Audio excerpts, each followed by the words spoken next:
Welcome to Venus Exploration Project, a project in which a group of students have to design and optimize two autonomous robots.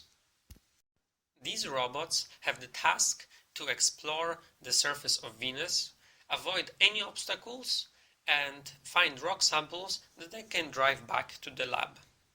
1.7 million pounds of All engines running. Launch commit. We have a liftoff. We have a launch commit and we have a liftoff. The swing arm moving back.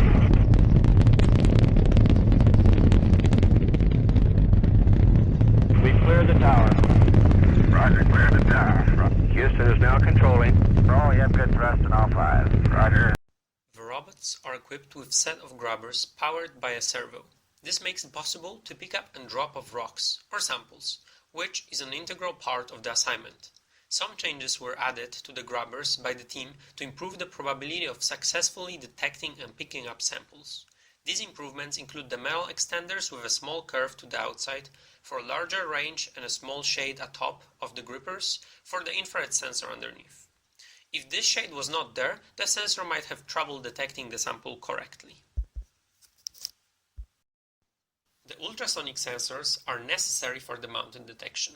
For each robot, one ping distance sensor is attached to the servo. The sensor transmits ultrasonic pulses that reflect from objects and return to the sensor.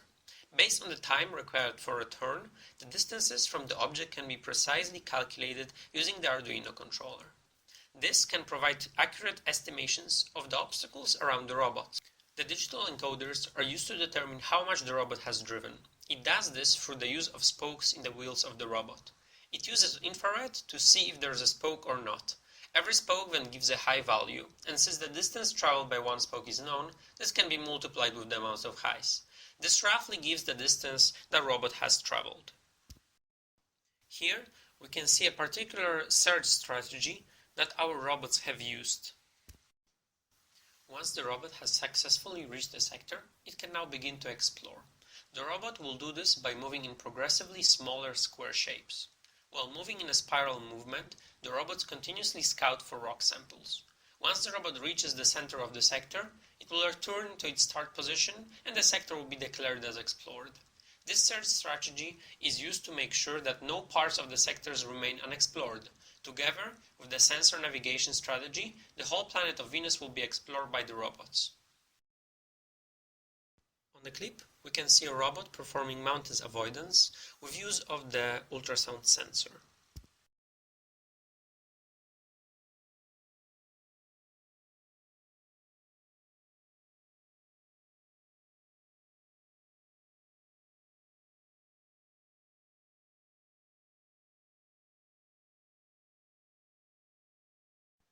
Collected samples are supposed to be brought back to the base camp. The base has a one-side entrance in form of a ramp, angle less than 30 degrees, the robot can climb.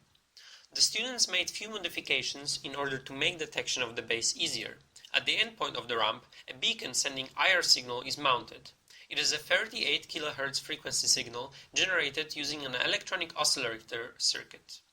Every robot is equipped with an infrared receiver with optical bandpass filter set up for that frequency, which allows the robot to detect the signal and drive towards the base.